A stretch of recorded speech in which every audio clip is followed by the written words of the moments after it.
السلام عليكم ورحمة الله. الحمد لله الذي أرسل رسوله بالهدى ودين الحق ليظهره على الدين كله ولو كره المشركون. أشهد أن لا إله إلا الله وحده لا شريك له وأشهد أن محمدا عبده ورسوله. اللهم صل وسلم على سيدنا محمد وعلى آله وصحبه ومن تبعهم بإحسان إلى يوم الدين. أما بعد. Syukur Alhamdulillah kita dapat meneruskan bacaan hadis yang berikutnya pada pagi ini. Hadis ke-25, sambungan daripada hadis 24 pada kuliah kita yang lepas pada muka surat 144. An Ali qala qala Rasulullah sallallahu alaihi wasallam la yu'minu 'abdun hatta yu'mina bi arba'in yashhadu an la ilaha illallah wa anni Muhammadun Rasulullah ba'athani bil haqq wa yu'minu bil maut wa bil ba'thi ba'dal maut wa yu'minu bil qadar. Hadis yang diriwayatkan oleh Al-Imam At-Tirmidzi. Maksud hadis daripada Ali radhiyallahu an, daripada Sayyidina Ali bin Abi Talib radhiyallahu an, kata beliau, Rasulullah sallallahu alaihi wasallam bersabda, la yu'minu, tidak beriman. Tidak beriman. Tidak di sini bermaksud tidak sah iman, menafikan keimanan. Maksudnya sesiapa yang tidak beriman dengan 4 urusan ini, terkeluar dia daripada akidah yang benar, terkeluarnya daripada Islam. La ni, la yu'minu ni kadang-kadang dia bermaksud tak sah iman. Kadang-kadang juga kalau kita jumpa hadis yang dia kata tak beriman, dia bermaksud tak sempurna iman, masih beriman tapi tak sempurna. Sebagai contoh, la yu'minu ahadukum hatta yuhibba li akhihi ma yuhibbu li nafsihi.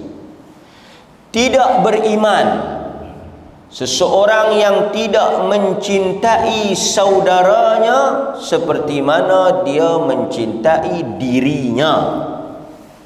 Tak beriman seseorang yang dia tak sayang, kasih kepada orang lain macam mana dia kasih pada diri dia. Tapi tak beriman di sini bukan maksud kafir, bukan maksud terkeluar daripada Islam, bukan maksud tak beriman langsung. Maksudnya tidak sempurna iman. Maksudnya dia masih beriman tetapi imannya cacat, imannya lemah. Tapi dalam hadis ni bila Nabi kata la yu'minu, tak beriman, tak beriman di sini maksudnya terkeluar terus, tak sah terus, batal terus, jatuh kafir sesiapa yang tidak mempunyai 4 perkara ataupun hal yang disebut ni. Yang pertama, tidak sah iman seseorang hamba itu abdun, sehinggalah dia beriman dengan 4 perkara. Yang pertama, dia beriman atau dia bersaksi tidak ada Tuhan yang berhak disembah dengan benar melainkan Allah. Ini perkara yang paling penting, nombor 1. Yang kedua, dia hendaklah beriman bahawa Muhammad, sesungguhnya aku Muhammad adalah Rasulullah. Yang tu, yang kedua. Ba'athani bil haqq, yang mana Allah menghantar aku dengan kebenaran. Nombor dua, nombor satu, dia beriman bahawa tidak ada Tuhan yang disembah, yang dimohon pertolongan, yang dilakukan ibadah, melainkan hanya Allah. Kemudian dia kena beriman dengan aku ni, Nabi SAW, dan dia kena yakin bahawa Allah yang menghantar aku dengan membawa benda yang benar. Kemudian yang ketiga, wa yu'minu bil maut, dia kena beriman bahawa setiap makhluk selain daripada Allah akan musnah dan mati. Dia kena beriman bahawa keseluruhan makhluk selain Allah akan binasa. Dia kena beriman, termasuklah kita ni juga akan mati. Dia kena beriman yang tu, beriman dengan kematian. Dan yang terakhir, dia kena beriman bahawa selepas daripada dia mati, dia akan dibangkitkan semula. Dan dia kena beriman bahawa dia akan dibangkitkan semula, dan hendaklah dia beriman dengan takdir. Jadi ini perkara yang saya yakin dan percaya seluruh jamaah yang hadir pada pagi ini, baik muslimin, baik muslimat, beriman dengan keempat-empat perkara ini. Cuma perlu untuk saya menghuraikan satu persatu daripada apa yang kita baca tadi ini, supaya boleh menambahkan lagi kefahaman kita. Yang pertama, dia sebut beriman kepada Allah. Yang ni saya ingat tak perlu untuk nak dihuraikan dengan panjang, kerana kita semua yakin bahawa tidak ada Tuhan yang berhak disembah dengan benar melainkan Allah. Dan ini juga merupakan syahadah yang mengucap ataupun yang kita saksikan di dalam kehidupan kita. Baik. Apa yang saya nak sebut ialah tentang beriman kepada Nabi SAW. Beriman kepada Nabi SAW. Kita ambil secara ringkas. Beriman kepada Nabi SAW, kita meyakini bahawa Nabi dipilih oleh Allah sebagai penutup kepada sekalian para Nabi dan Rasul. Itu antara poin yang paling penting. Maksudnya, seseorang yang beriman kepada Nabi hendaklah yakin, percaya bahawa tidak ada lagi Nabi selepas Nabi SAW. Sesiapa yang percaya, terima bahawa ada lagi Nabi selepas Nabi Muhammad, terkeluar daripada Islam, kufur.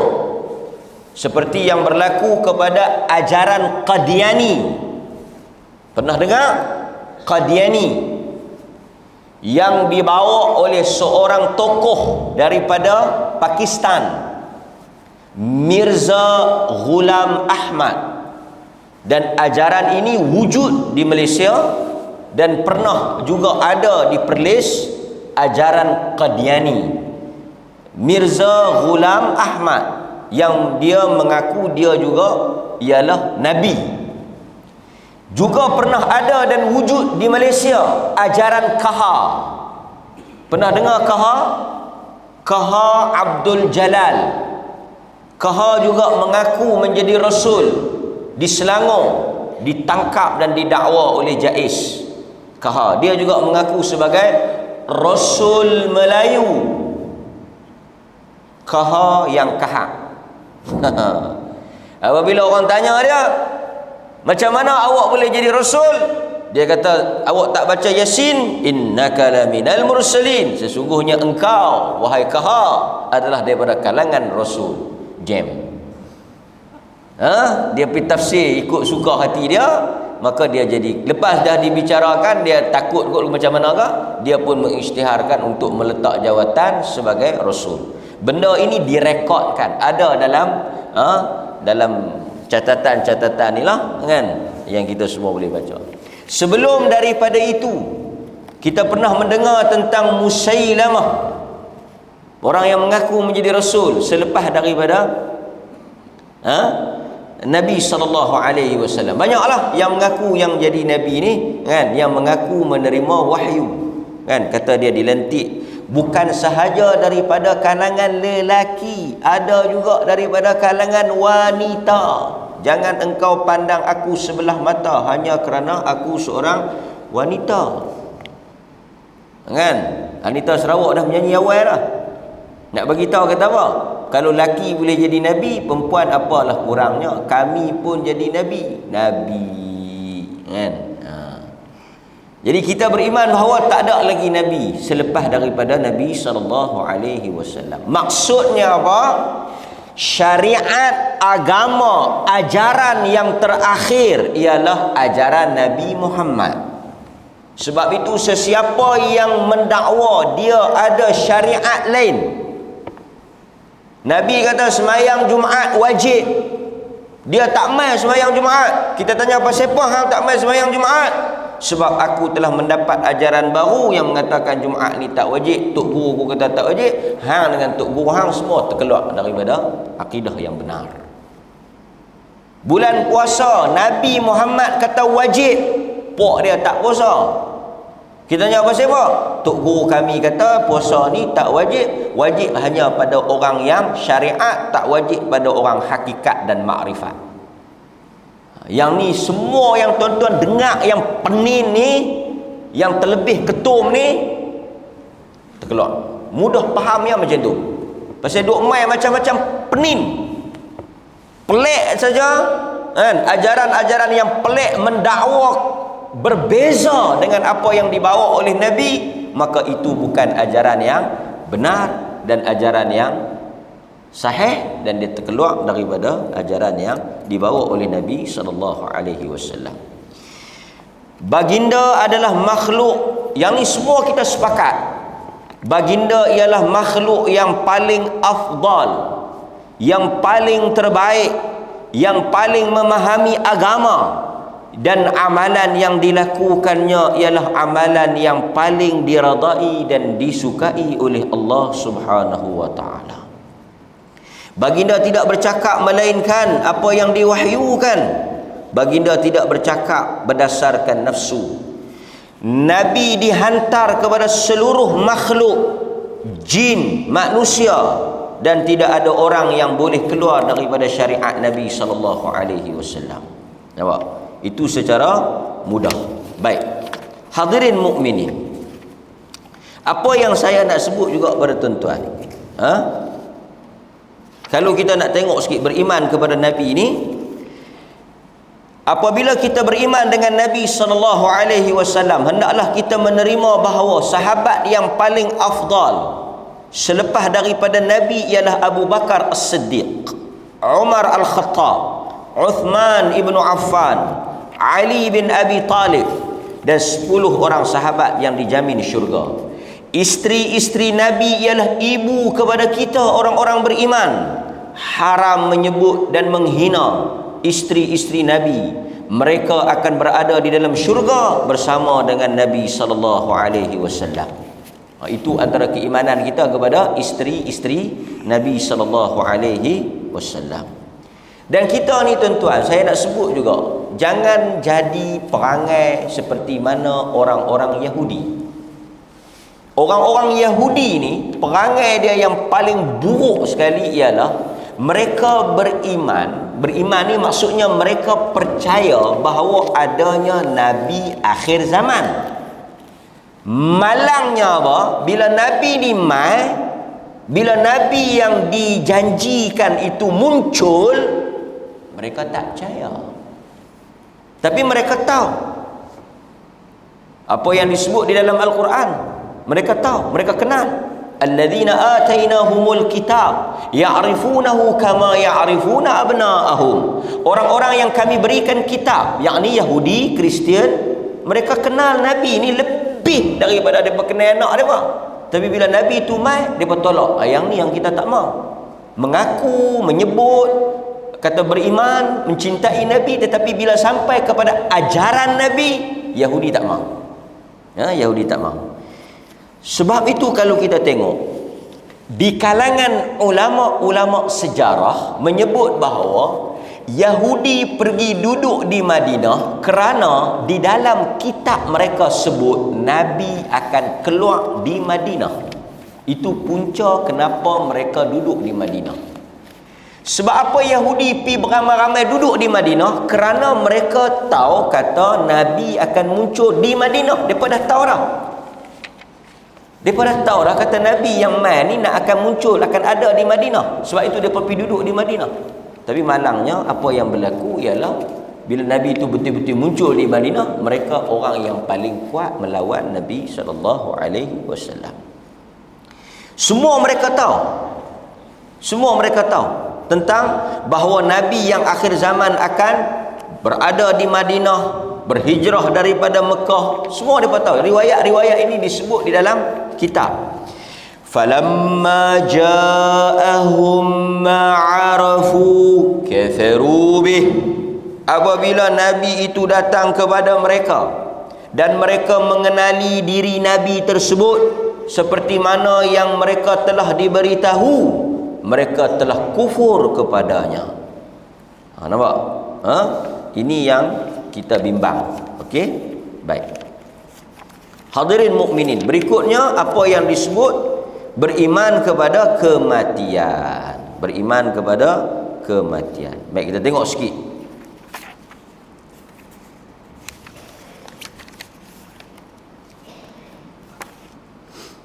Satu, tentang beriman kepada kematian. Tentang Nabi tadi clear. Sebab itu tuan-tuan hadirin mukminin, iman ni ialah qaulun wa amal, perkataan dan perbuatan.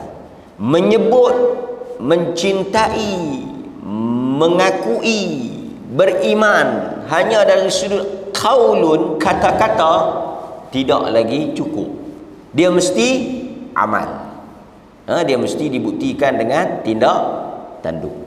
Kalau hanya dengan kata-kata, samalah. Satu orang yang sebut dia beriman, sebut mencintai Nabi, sebut mengikuti Nabi, beriman dengan Nabi, tetapi perbuatannya berbeza dengan apa yang dilakukan oleh Nabi, mereka ini segolong dengan golongan munafik. Kerana munafik pada zaman Nabi juga mengaku beriman bersama dengan Nabi, tetapi hakikatnya mereka tidak menerima Nabi SAW. Itu sedikit kesimpulan tentang beriman dengan Nabi SAW. Baik, beriman dengan kematian. Perkara yang ketiga, beriman dengan kematian. Nombor satu, tuan-tuan kena percaya bahawa tidak ada sesiapa pun daripada kalangan kita yang boleh selamat daripada mati. Tak boleh. Itu yang pertama. Seperti mana yang Allah Subhanahu wa taala menyatakan di dalam suratul Jumu'ah ayat yang ke-8, qul innal mauta alladhi tafirruna minhu fa innahu mulaqikum thumma turadduna ila alimil ghaibi wasyahadah fayunabbi'ukum bima kuntum ta'malun. Seperti mana yang dibacakan oleh imam sebentar tadi. Qul innal mauta alladhi tafirruna minhu, katakanlah olehmu wahai Muhammad kepada umatmu, sekiranya mereka ingin lari daripada kematian ni, mereka tak boleh lari. Itu hakikatnya. Sebab itu orang beriman ni dia tak lari daripada kematian, sebab dia tak boleh lari. Fa innahu mulaqikum, sesungguhnya kematian itu pasti akan mendatangi kamu. Tetap dia akan menjumpai kamu. Di mana sahaja kamu nak duduk, di mana sahaja kamu cuba nak menyelamatkan diri, nak berlindung, nak sembunyi, tetap dia akan jumpa. Sebab itu tuan-tuan, tak ada orang yang boleh selamat daripada mati. Kemudian Allah kata apa? Setelah mereka mati, kita beriman dengan kita akan dibangkitkan. Ini beza kita dengan sebahagian manusia. Sebahagian manusia dia percaya lepas mati ni habis, selesai, hancur, tak ada lagi kehidupan yang kedua. Pasal itu dia kata kehidupan yang akhir ni lah kehidupan dunia. Apa-apa pun kita nak seronok, kita seronok habis-habisan. Esok kita mati tak ada apa lah kan? Tapi orang beriman ni dia beriman dengan satu lagi kehidupan yang mana Allah kata thumma turadduna ila alimil ghaibi wasyahadah, kami akan kembalikan mereka kepada kehidupan akhirat dan kami akan memberitahu apa yang mereka lakukan. Allah menyebut dalam surah An-Nisa ayat 78, ainama takunu yudrikumul maut walau kuntum fi burujin musyayyadah, di mana sahaja kamu berada tetap kematian akan cari dan jumpa, dia akan masuk kepada kamu walau kuntum fi burujin musyayyadah, walaupun kamu berada di dalam tembok yang tinggi. Buat tembok, buat bangunan kan? Ada orang, tuan-tuan, yang tu yang kita beriman dengan takdir tu. Macam COVID kan, kita tengok hari tu ada orang yang tak pergi mana pun, duduk dalam rumah sengak, takut, berlindung dan sebagainya, kena juga. Orang yang keluar melewat, melilau atau cerok, tak kena-kena sampai kesudah kan? Ini suatu perkara yang memberikan. Sebab itu tuan-tuan, tak nak takut nak naik kapal terbang jatuh, mati ikut bawah pun cerah banyak juga kan? Pasal itu memanglah kita kenalah pantang jaga makan ni, tapi orang yang jaga makan pun mati.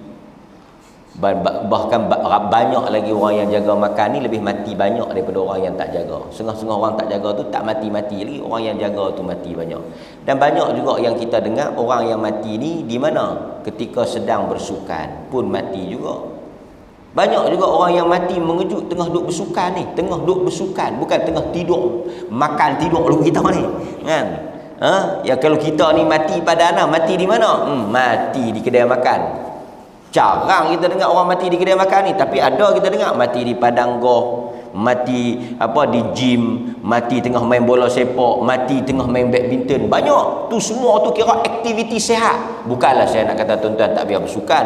Sukan tu kenalah, jaga makan tu kena, tapi nak habaq hakikat kematian ni kan, dia kata kena bersukan, sihat. Memang itu yang disuruh oleh agama. Memang agama suruh kita sihat, tapi nak bagi tahu kata akhirnya mati juga kan? Mati juga. Kemudian Allah Subhanahu wa taala tegaskan kan, pasal itu ada orang kata makanlah bagi puih-puih apa yang terin, makan dah mati tak boleh makan kan? Ada satu orang umur dia dah lewat dah 70 lebih orang anak-anak dia kata jangan duk makan ni pantang. Dia kata aku ni 70 lebih, kalau aku pantang pun aku mati kan?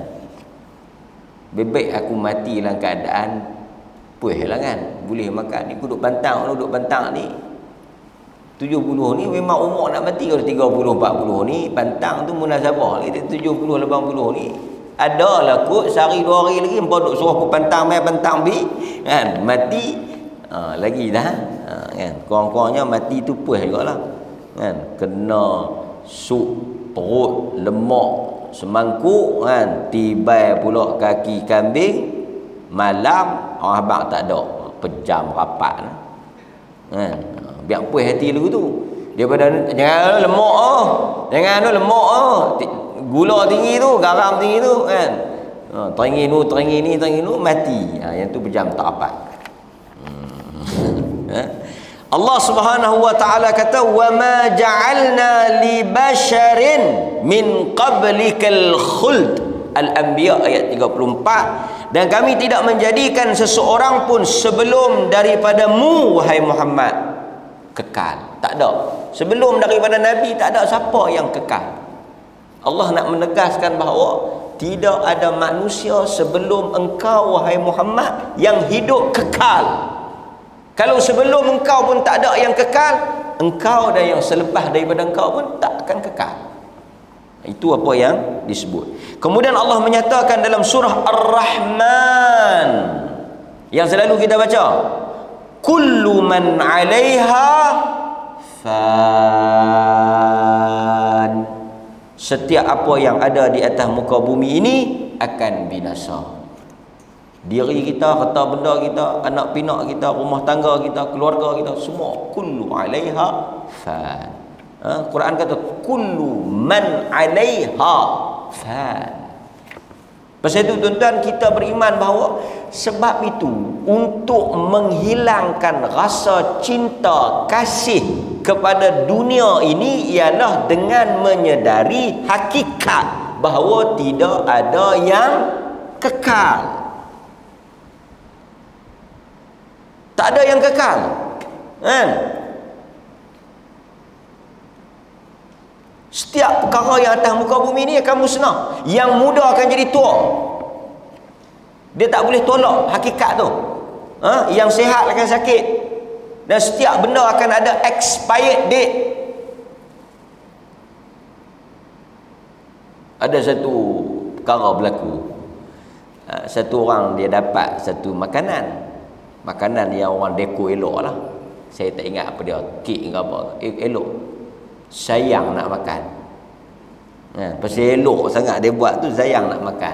Lah kali tok lah tu sampah basi. Bini kalau kita sayang elok tahu mana pun tuan-tuan, mai tua dia tak boleh jadi elok. Apa benda yang tuan-tuan kekal? Kereta elok lagu mana pun akan sampai satu masa dia. Ada orang beli kereta siang malam baru sayang. Dia naik motor basah tak apa, jangan kereta dia basah. Ada yang jenis keciwi Batak ni, jenis sayang pelik ni. Oh, basuh kereta kelumih, basuh kereta kelumih, basuh kereta kelumih. Tak kira apa mailih kereta tak boleh, sayang kereta. Anak bagi tumpah ayak lah kereta pun marah macam nak kiamat tu. Sayang lah kali kita tanam kereta-kereta tu. Manusia hakikat. Tuan-tuan, saya bawa satu orang kawan pergi makan daging mahal di kedai daging, orang belanja lah, bukan kita belanja. Mahal lah daging tu kan. Apa yang dia kata menarik je. Dia tahu sayang nak berak. Perkataan dia tu menarik juga. Tuan-tuan kadang-kadang pergi makan mahal-mahal kan. Pinggan 400-500 daging. Kan? Senion lapar balak alamu ni 400-500 kan. Kita biarlah 3-4 hari saya biar duduk dalam perut 3-4 hari. Makan durian lah, orang nak makan durian Blackthorn sekilo 85 90 sekilo, maknanya sebiji apa 100-200 kan. Tinggal kalau boleh dengan biji-biji tu telan takut.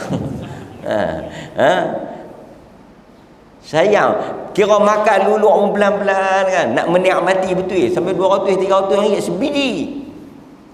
Tapi ada beza tak tuan-tuan? Bila tuan-tuan makan hok elok, dia keluar balik, dia rasa apa? Semuanya najis. Dia tak ada beza najis Blackthorn najis tak ada, semua akan jadi najis, tak berguna, bahan buangan. Demikian kehidupan dunia ni yang kita sayang, yang kita cinta. Ada orang sayang rumah dia, sayang kereta dia nak tinggal kan. Naik pergi Mekah, tengah-tengah duk terbang boleh suruh patah balik. Nak pergi makan ayam kan, nak jual pokok. Ada kan masa bila tahun haji yang banjir besar tu, masa tu musim haji, duduk di Mekah dah boleh teringat lagi ayam itik dia. Nampak? Nampak? Baik. Nabi SAW sebut akhirnya apa? Nabi kata, Ani bin Umar annahu qala kuntu ma'a Rasulillah. Satu hari kata Abdullah ibnu Umar, aku duduk bersama dengan Rasulullah. Faja'ahu rajulun minal ansar. Datang seorang lelaki daripada Ansar. Fasallama 'ala Nabi. Dia memberi salam kepada Nabi. Thumma qala. Kemudian dia bertanya, "Ya Rasulullah, ayyul mu'minin afdal?" Beritahu kepada aku, wahai Rasulullah, siapakah orang beriman yang paling baik di sisi Allah? Kata Nabi, ahsanuhum khuluqa, orang yang paling baik akhlaknya. Orang yang paling baik akhlak, paling baik perangai dia. Sebab itu hadirin mukminin, kita kadang-kadang tertanya, apa tujuan kita mengaji ni? Kita belajar ni, tuan-tuan, tujuan untuk kita belajar ni untuk kita beramal. Macam tuan-tuan dan saya ni, kita semua mengaji dengar hadis ni, fokus kita ialah selepas kita tahu, kita nak beramal. Itu tujuan kita. Takkan tuan-tuan semua ni ada tujuan lain daripada tu? Tak ada. Tuan-tuan dengar apa yang saya baca ni, tuan-tuan nak beramal, tuan-tuan nak buat. Saya tak cakap tajuk korban. Siapa yang ada kemampuan, kebolehan nak buat korban, sangat disunahkan. Tuan-tuan pun berusaha buat. Itu je tujuan kita mengaji. Saya bagi tahu kita benda ni Nabi tak buat, Nabi larang, kita tak buat, kita cuba tinggalkan. Benda ni Nabi suruh buat, esok kita buat, petang esok kita buat, lusa kita buat. Itu tujuan kita mengaji. Peliknya, apabila semakin kita belajar, semakin banyak ilmu kita, semakin buruk perangai kita. Itu pelik. Seolah-olah apa tujuan mengaji itu kita pun tak tahu. Kesan pada pengajian itu apa pun kita tak tahu. Kan? Ini pelik. Sebab itu orang yang mengaji ini dia kena ada perubahan. Perubahan dia apa? Semakin baik perangai dia. Sebab itu kadang-kadang orang yang mengaji kata tasawuf, kan, mengaji tasawuf masuk tarikat, tapi mulut kotor, mengata orang, empat orang, caci orang, tak betul. Orang masjid, orang yang dekat dengan Allah, orang yang mengimarahkan rumah Allah, mesti orang yang lebih baik daripada orang yang lain. Kalau orang yang masjid lebih buruk perangai dia daripada orang yang lain, maka tak ada makna dan tak ada manfaat dia masjid. Itu antara perkara yang Nabi SAW sebut. Lepas tu dia kata lagi, dia kata fa'ayyul mu'min akyas. Tadi siapa orang beriman yang paling terbaik? Orang yang paling baik akhlak dia. Siapa orang beriman yang paling cerdik? Akyas, yang paling bijaksana. Nabi kata aktsaruhum lil mauti dzikra wa ahsanuhum lima ba'dahu isti'dadan. Orang yang paling cerdik, bijaksana, terbaik ialah orang yang paling banyak ingat mati dan orang yang paling banyak bersiap untuk mati. Nampak? Tu orang yang paling cerdik. Kemudian tuan-tuan, kita tengok sikit berkaitan dengan mati lagi. Antara keimanan ahli sunnati wal jamaah. Yang ni tuan-tuan kalau pegang yang ni selesai. Clear. Apa dia? Wa khalqu mayyitun bi ajalihim 'inda an-nafad arzaqihim wa inqita' atharihim.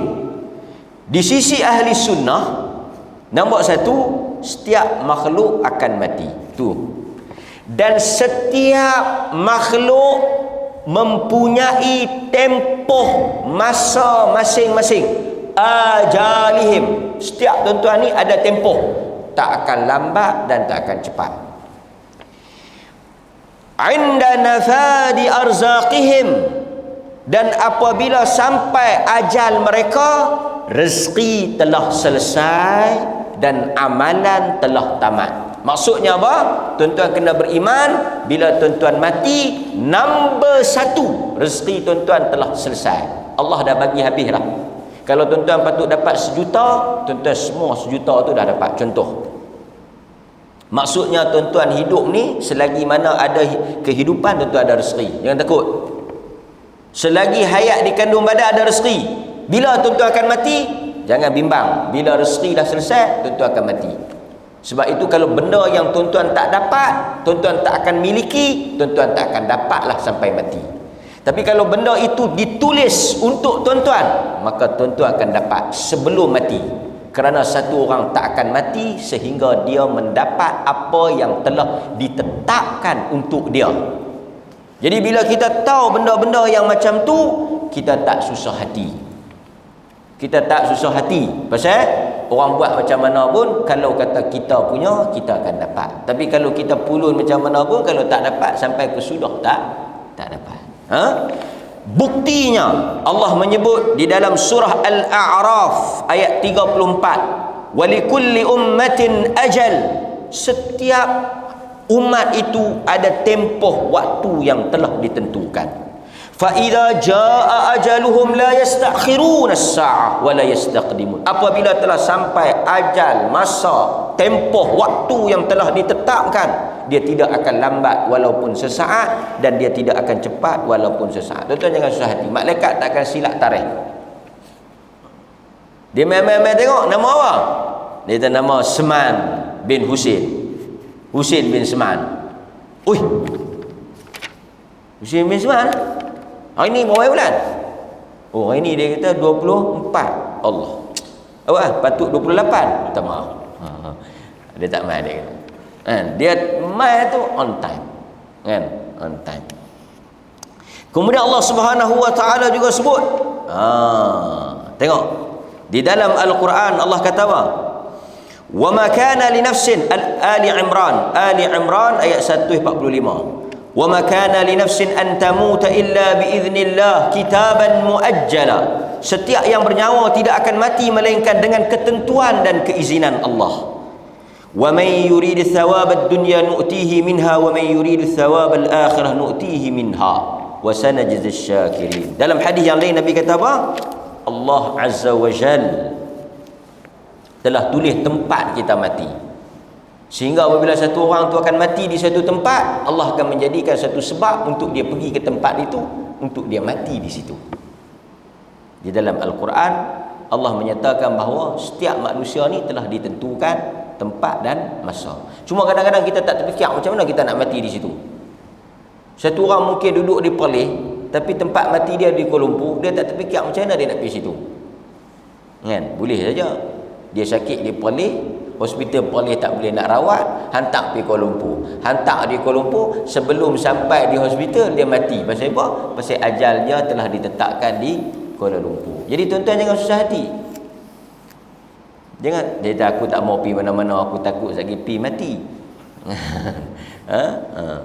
Kan? Baik. Yang terakhir ialah kita beriman dengan takdir. Kita beriman dengan takdir. Baik. Makhluk yang pertama yang Allah Subhanahu wa taala cipta ialah kalam, pen. Ni dia ada kaitan dengan takdir ni. Takdir ni ialah ketentuan dan ketetapan Allah, qadar. Maksudnya apa yang Allah tentukan dan Allah tetapkan untuk kita. Rezeki kita, takdir ni qadar lah. Berapa rezeki kita berapa banyak, umur kita berapa lama, kehidupan kita banyak mana, macam mana, semua itu dikadarkan. Dikadarkan itu artinya apa? Ditentukan hak dan bahagian dia. Itu maksud kita beriman. Dan kita beriman dengan kadar Allah yang baik dan buruk, yang banyak dan sikit. Semua itu dalam keimanan kepada takdir. Jadi Allah Subhanahu wa taala menciptakan makhluk yang pertama sebelum dia menciptakan makhluk-makhluk yang lain ialah al-qalam. Al-qalam. Setelah Allah taala mencipta al-qalam, pena, pensel ke apa, al-qalam ni pen lah. Ni Allah Subhanahu wa taala berfirman, uktub. Allah berfirman kepada al-qalam tadi ni, tulislah. Lalu al-qalam itu berkata atau bertanya kepada Allah, apa yang aku ingin tulis?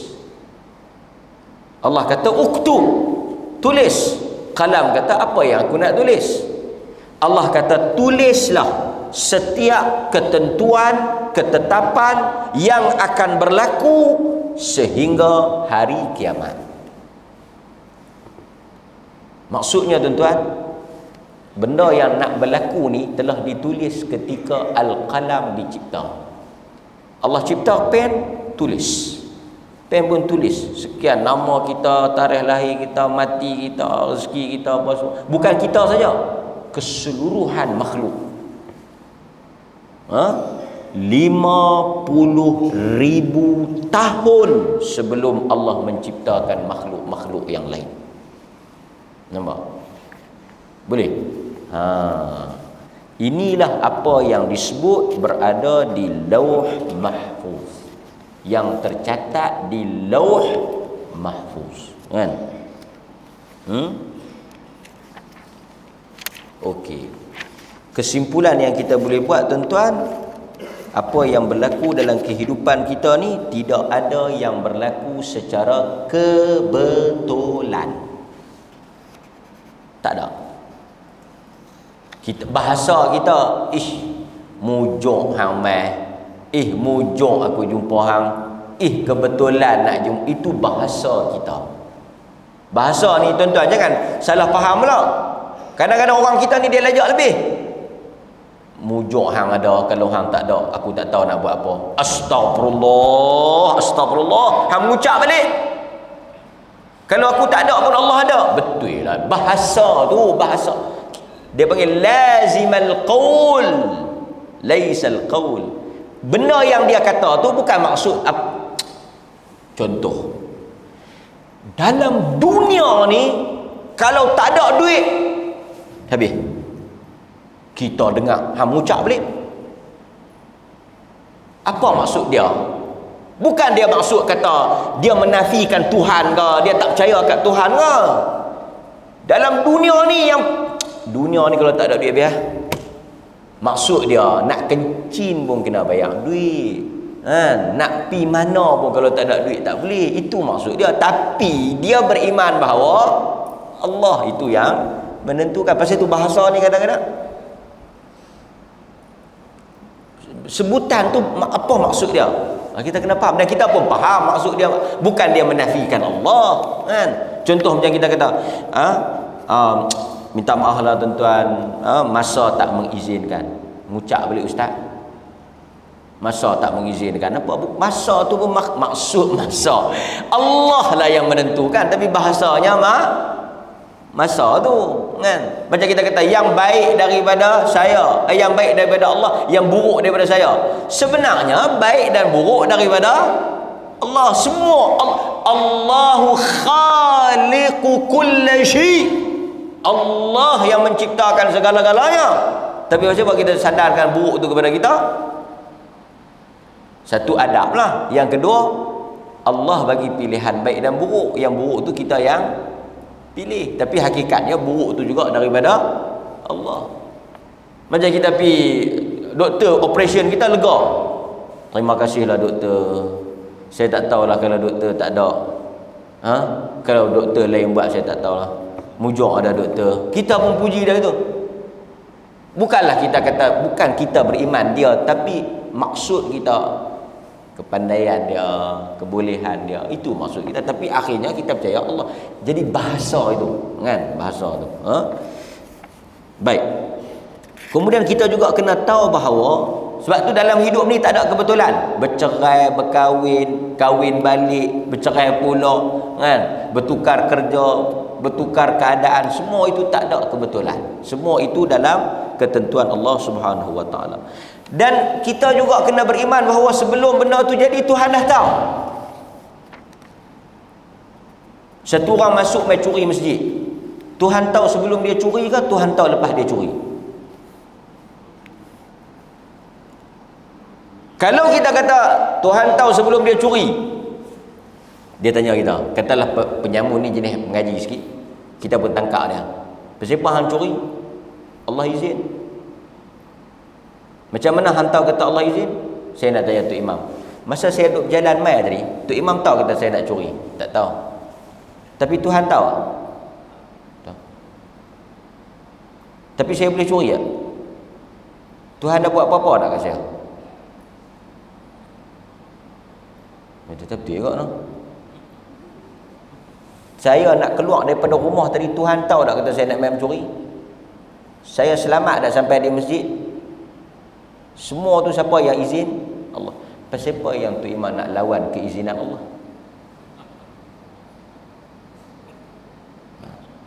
Allah izin saya main, tu imam nak tangkap saya. Tu imam beriman tak ni? Kalau Allah tahu kata saya nak mencuri, dia tak izin, saya keluar daripada rumah tadi pun, saya tak langgar lah. Motor jahanam ke apa. Tapi saya start motor mai sampai elok apa semua, curi elok apa semua dah. Artinya Allah dah green light dah. Kalut dah. Sebab tu sebahagian orang dia kata apa? Allah tak tahu sehingga benda tu berlaku. Ada firqah yang sesat. Sebab kalau kita tahu, kalau kita kata Allah mengetahui sebelum benda tu berlaku, apa dia? Artinya Allah redha pada benda-benda yang jahat ni. Macam mana tuan? Kita beriman. Kalau kita kata Tuhan tak tahu, depa nak kata Tuhan tak tahu tu niat depa baik. Tuhan tak tahu pasal depa nak menafikan benda-benda jahat ni kat Tuhan. Tapi dalam masa yang sama, depa telah merendahkan Tuhan. Bila kita kata Tuhan tak tahu, ada benda Tuhan tak tahu. Tapi kalau kita kata Tuhan tahu, menunjukkan kata Tuhan setuju. Contoh macam ni lah. Satu orang polis, dia tahu kata kawan tu nak pergi curi. Dia tahu. Dia tak pergi tangkap. Artinya dia bersebab, dia izin kawan tu curi. Tapi kalau polis tu tangkap lepas dia curi, salah. Polis tu tak tahu. Jadi kalau kita kata Allah tahu sebelum, pasal apa Allah bagi jadi? Ini masalah. Ini perbahasan di kalangan firqah-firqah ni. Kesimpulan yang mudah ya tuan-tuan. Apa yang Allah izin dalam kehidupan ni belum tentu Allah redha. Allah menjadikan dosa, Allah menjadikan neraka, dan Allah menjadikan kita untuk memilih. Pilihan tu ada pada kita. Okey, sebagai contoh, mudah ya tuan-tuan nak bagi faham, nak bagi jawab. Siapa yang menciptakan iblis? Allah. Siapa yang mengizinkan iblis untuk hidup sampai kiamat? Allah. Siapa yang membenarkan iblis untuk menghasut manusia? Soalan akhirnya, adakah Allah redha dan setuju dengan perbuatan iblis tu? Dia tak setuju. Dia tak redha. Tapi dia yang benarkan iblis tu.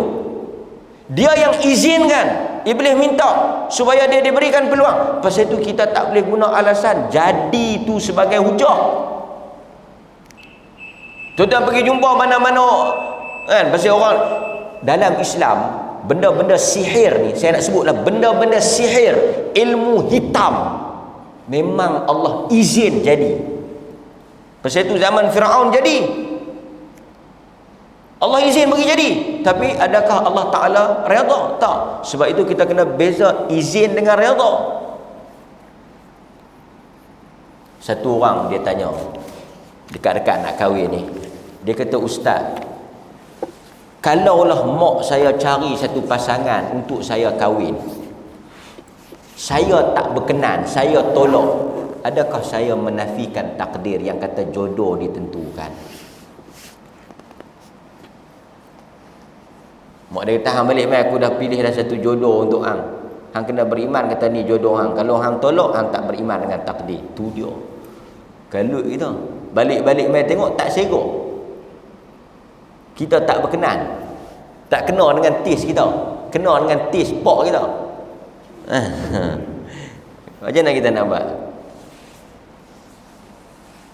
Tuan-tuan, yang pertama, jodoh ni memang ditentukan, tapi kita tak tahu yang mana satu jodoh kita. Jadi kalau kita tolak kerja ke, makan, minum ke, apalah kehidupan, kita tolak, artinya dia bukan takdir kita. Faham? 3-4 orang main minta kita, 3-4 orang kita nak berkenan nak kahwin dengan kita, kan? Tiba-tiba kita tolak. Hang ni tak beriman dengan takdir. Aku bukan tak beriman dengan takdir, aku beriman dengan takdir. Belum sampai lagi takdir aku. Sebab itu saya nak bagi tahu, kesimpulan dia apa? Manusia ada pilihan. So dia tak boleh salahkan Tuhan.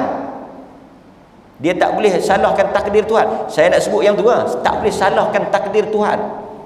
Dia kata yang ni, yang aku bercerai ni pasal apa? Yang jadi rumah tangga porak peranda ni pasal Tuhan pergi bagi jodoh dia boleh laki macam ni. Kalut kita.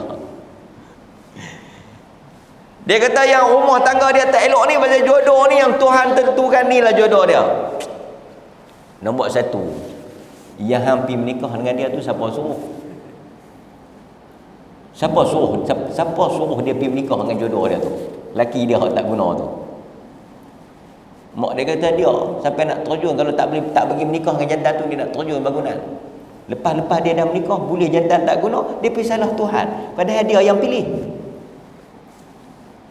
Kadang-kadang manusia ni dia macam tu, dia yang pilih, dia yang tentukan, tiba-tiba dia salahkan Tuhan. Dia kata ni Tuhan tentukan. Tuhan menentukan, tapi dia bagi kita pilihan. Nampak tak? Hadirin mukminin, mudah-mudahan dalam bab ini kita semua beriman dengan 4 perkara ni dan menjadikan hidup kita lebih baik. Doalah tuan-tuan, Allah Taala menentukan takdir yang baik. Sebab la yaruddul qada illa doa. Tak ada yang boleh ubah takdir melainkan doa. Dia kata boleh ubah pula takdir dengan doa. Doa tu kita minta kat siapa? Minta dekat Allah. Jadi faham tak? Allah tentukan benda ni, kita minta dekat Allah ubah, artinya ubah benda tu juga satu takdir.